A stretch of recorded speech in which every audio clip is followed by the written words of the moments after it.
those decisions are in progress actually. I say it depends on the production. Ade based on the office, as how hero said. Yeah. I'll give it to Nabha. Nabha గారు hi.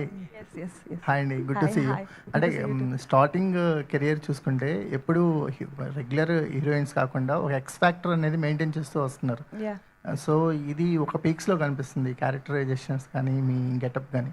Thank you. What experience, ఒక కొత్త experience ఈ character నుంచి ఏం తీసుకున్నారు, మాకేమి ఇవ్వబోతున్నారు? మీరు చెప్పినట్టు నేను చేసిన క్యారెక్టర్ ఇప్పటివరకు ఇది చాలా డిఫరెంట్గా ఉంటుంది. And not just the looks, emotional resonance కూడా అది నాకు చాలా నచ్చింది అన్నమాట.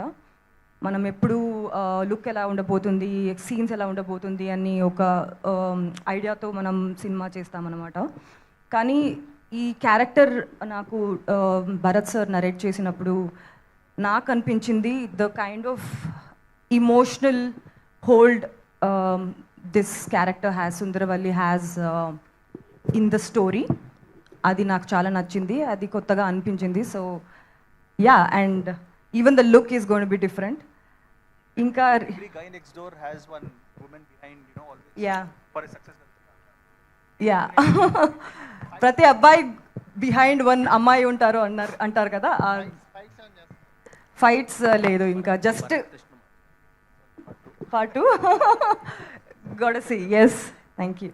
నిఖిల్ గారు సార్ ఇక్కడ సార్ జస్ట్ నేను hi sir, how you?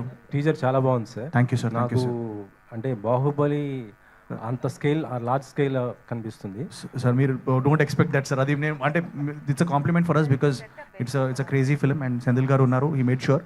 But it's చాలా రియలిస్టిక్గా ఉంటుంది sir and it will be nice sir. Comparison వద్దు సార్, కంపారిజన్ కదా సార్, అంటే భయం వేస్తుంది అంతే, నథింగ్ మోర్. అంటే ఆ తర్వాత అంత లెవెల్లో ఉంది కాబట్టి చెప్తున్నాను. Periodic film, yes sir. మీకంటూ హిందీలో ఒక మార్కెట్ ఏర్పాటు చేసుకున్నారు కార్తికేయ 2తో. ఇప్పుడు ఎలా ఫోకస్ చేస్తున్నారు సార్? సార్ ఇప్పుడు ఈ మీటింగ్ అయిన వెంటనే we're going to Bombay sir. ఈ రోజు సాయంత్రం ఫస్ట్ మన తెలుగు మీడియాని కలుసుకొని మీ అందరితో ఇది షేర్ చేసి తర్వాత ఈ రోజు మేము నేషనల్ మీడియాని కలవడానికి వెళ్తున్నాం. సో 6:30కి we are going to have a press meet there. ఇలాగే 3Dలో చూపించబోతున్నాం వాళ్ళకు కూడా. హోప్ఫుల్లీ మన తెలుగు సినిమాని ఇంకా ఎన్ని సినిమాలు అంటే ఆల్రెడీ చాలా సినిమాలు ఆర్ డూయింగ్ వెల్, మన సినిమా కూడా దాంట్లో ఇంకో పాట అవుతుంది అనుకుంటాను సార్. నిఖిల్ గారితో అంటే ఒక మల్టీ స్టార్ అని ఎక్స్పెక్ట్ చేయొచ్చా ఎప్పుడైనా? I would love sir, I would love to. అది మీకు తెలుసు మెనీ థింగ్స్. ఇది కూడా మల్టీ స్టార్ సార్, మీరు ఆల్ దేర్. ఇది లేడీ మల్టీ, మా ఇద్దరు ఉన్నారు కాబట్టి ఓకే. మల్టీ స్టార్ అంటే మీకు ఎవరు ఎక్కువ చేయాలనుకుంటారు సార్? నాకు అందరితో చేయాలని సార్, బట్ ఒక కోరిక అయితే ఉంది సార్. అది పవన్ కళ్యాణ్ గారితో మాత్రం ఒకసారి కనబడాలని ఒకటే ఫ్రేమ్లో ఉంది. అది hopefully it will be some day. Okay sir. అంటే ఇందులో మొత్తం ఫైట్స్ కానీ అంటే ఇది బాడీ ట్రాన్స్ఫర్మేషన్కి ఏ విధంగా మీరు కష్టపడ్డారు sir? Sir it was 45-day training session అన్నది సార్. 2 years మెయింటైన్ చేయాల్సి వచ్చింది. So 2 years I was in that thing, not just me, even Samyukta and everybody, all of us, even Nabha, all of us were like, in that periodic zone. ఆ ప్రపంచంలోనే కొన్ని రోజులు ఉన్నాం మేము. So సంయుక్త గారు ఈ మధ్య వరుసగా ఫైట్స్ చేస్తున్నారు, అఖండ 2లో చేశారు, మళ్ళీ ఇప్పుడు దీంట్లో కూడా చేస్తున్నారు. ఏంటి నెక్స్ట్ సినిమా